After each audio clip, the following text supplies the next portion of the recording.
Hello everyone and welcome back to the Common Sense Crypto channel. As with you always, this is Rich doing another video today on XRP.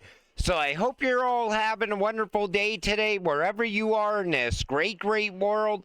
We're gonna talk about XRP. And I gotta start with this from Jack the Rippler. What you should learn from the crash: don't use leverage, don't use margin, don't use debt, don't pair trade, and stop trading. The only way to make it is to buy, hold, and get rich. And I 100% agree with that. You know, everybody thinks that they're going to short XRP, they're going to long XRP, and you know what? XRP always goes the opposite way, and people end up losing all their money. Just buy it and hold it. Stay patient and you'll get rich. $42 million XRP shift sparked speculation as banks eye Ripple for ISO edge. XRP faces uncertainty as $42.1 million moves to Bitstamp. Yet banks are poised to embrace Ripple as the fastest, most efficient path to ISO 222 readiness by November 2025. In a video just the other day, I said the banks are going to onboard to ISO through Ripple because Ripple has the quickest path to getting there. Remember, I played that clip where it showed how they could onboard banks to RippleNet in a matter of like around 3 weeks. I think they could even do it sooner now. This comes from Bill Morgan. So you see, they're pushing the chain link narrative. Now, they did this even during the crash that was happening. People were still fudding all over XRP, saying that the banks are never going to use XRP, Swift doesn't want XRP, blah, blah, blah. And Bill Morgan says, yet BNY Mellon will be represented at Ripple Swell 2025 along with Citi, BlackRock, Franklin Templeton, Fidelity, JP Morgan, CME Group, Moody's, and DBS Bank, and others. You don't see all of these institutions coming to Ripple Swell unless they're looking for Ripple as a solution. You know, people don't get it yet. Ripple and XRP was chosen long ago to be the future. Why are Wall Street giants showing up to Ripple XRP Swell? Because XRP is becoming the bridge for global finance. Tokenized real-world assets, ISO 222 rails, stablecoin integrations, and ETF whispers all at once. You're early. Just don't sleep through the signal. You know, there was a time where I always said, you're early. You beat the institutions to crypto. You're early. Tokenization hasn't boomed yet. We don't have regulatory clarity yet, but you now see the door closing. We're on the verge of getting clarity by the end of 2025. ETFs are going to go live very soon. I think it's going to be fast-tracked once the government reopens. ISO begins next month. That's how close we actually are. And all those banks, all those institutions, they know they're going to need a bridge for all these assets. Even if the banks create a stable coin, they still need a bridge for that stable coin. That's why XRP will be the world's bridge currency. Swift taking out XRP. Financial coach shares honest opinion. This comes from Coach JV. So what he wants to point out is messaging versus value movement. You know, everybody pushes this Link narrative, like Link is going to eliminate all the friction inside of payments, and Link is going to settle all these transactions, and it's not true. You still need something that takes out the friction. That's what XRP was built to do. Plus, XRP and RippleNet, it actually settles. It's not just messaging, it's also settlement. And Ripple is going to work side by side with Swift. But you're going to have countries that don't want Swift at all. So they're just going to go full on RippleNet. And over time, those countries are going to be getting the upper hand because they're going to be moving money faster and cheaper. So other countries will onboard to RippleNet. And that will continue to happen until Ripple eventually replaces Swift. It's going to be a transformation more than a full-on replacement. It's going to happen over time. Institutions set to boost digital asset allocations to 16% by 2026. Most likely, this is going to be at least 50% by 2028. I can tell you that right now. Everything is already moving ahead. You know, they want that exposure to blockchain and AI, and they're investing in the fourth and fifth industrial revolutions at the same time. So, of course, this is the next big thing. We need to get positioned in that. You know, we got to make money off of this while we still can. And that's why it will happen sooner. Because once one country onboards, or once one company or one institution onboards, all the other institutions have to do it. Because now these institutions that were early adopters, they're going to get the upper hand on all of their competition. The crypto crash will reinforce most of Wall Street money flowing to larger cap blue chip American crypto. Choose wisely. Take a listen to this. I think an interesting thing here to also mention is that this almost exclusively happened on the perp order books. It didn't happen on the spot order books. And there's a reason for that. First of all, a lot of these, you'll notice this didn't happen with like XRP or some of these older kind of alts that are still popular. A big reason for that, in my opinion, is most of the alts that were affected had like 2 to 3 market makers that were designated market makers for that token. According to what I've heard from a bunch of people, it became just absurdly hard for market makers to actually place orders.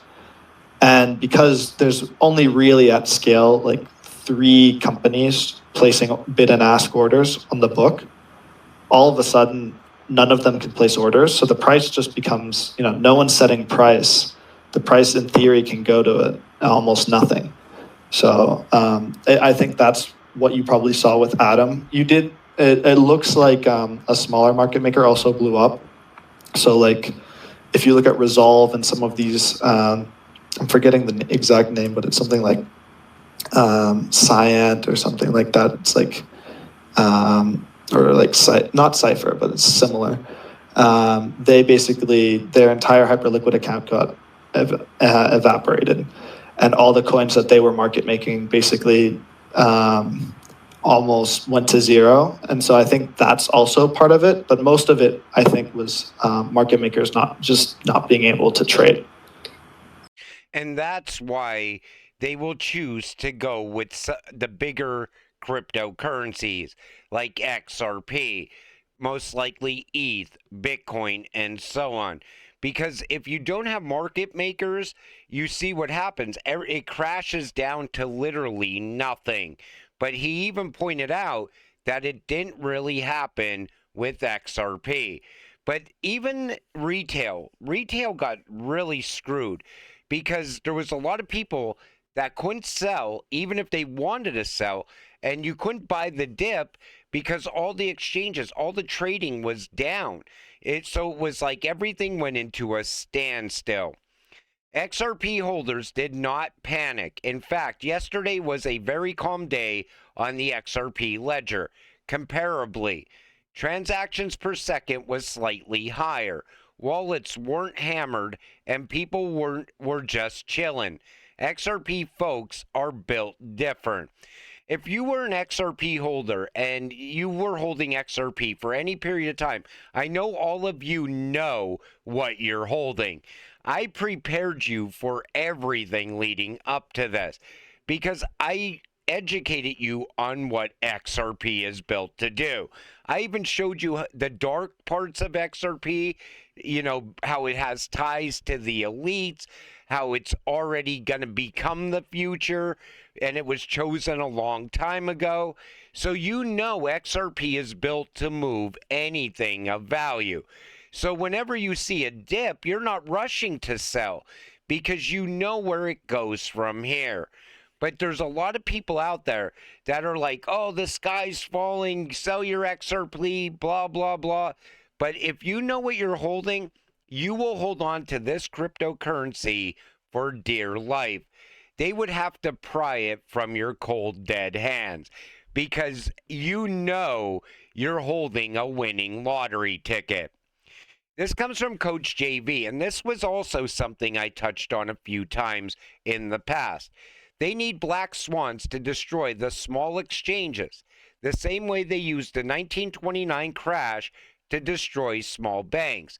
History repeats itself. Back then, thousands of local banks were wiped out overnight, consolidating power under the Federal Reserve. This is no different. The system uses fear and collapse to monopolize control. First, they build up the hype, then they pull the rug, crush the independents, and introduce regulated solutions. You'll soon see ads from traditional banks offering to custody your crypto under words like institutional grade, regulated, and safe. The same game, just a new form of money. That's why I stay calm. I don't chase hype or fear. I buy the red, I sell the greed. Conviction is the edge most people never develop. And while people argue about markets, inflation silently stole 11% of the dollar's value this year. Your account balance didn't change, but your purchasing power did. When you understand the system, you stop reacting emotionally. You play the game differently. And he touched on a couple different things here that I talked about multiple times, actually. I think what's going to happen with the exchanges is this. Regulations are going to cause a bottleneck with the exchanges. Any exchange that isn't doing KYC, AML, they're done. They're finished. They'll be closing up shop. And a lot of people will lose their crypto. It'll look like a black swan event. But the reason that they're going to do that is because right away, they're going to back the banks. All of a sudden, the banks will be offering crypto options to earn money. They'll custody your crypto for you. They'll put your crypto to work for you. The difference is this. If you do these things yourself, you will make a lot more money. But if you allow the bank to do it, you will make a lot less money because the banks, they're still going to want to collect those fees. But of course, the exchanges, they're going to start to shrink and the banks are going to take over the game. And I could see that coming a mile away. But he also touched on the fact that the dollar continues to lose value. Your account balance doesn't change, but your purchasing power does. Even if you don't touch the money you have in the bank, it's still losing value. It's just as good as you going out and spending it. That's why you're better off in crypto. This comes from Cyprus. I will leave this here for the ones who think staking is great. If you're staking crypto thinking it's passive income, think again. Inflation is eroding your yield. You're paying taxes on rewards, and your dollar-denominated returns are shrinking, especially if the yield outpaces the inflation, and you are taking your rewards and looping them into more yielding positions that are not dollar-denominated, and instead are assets that appreciate against dollar depression. Major universities with valid research show something else, which is why people should research instead of listening to people on Twitter. Aligns with their role as inflation-resistant stores of value. By the way, this was my professional courtesy. Here's what you need to do when you start getting passive income. Don't take it to US dollars. Take your passive income in a stable coin like RLUSD.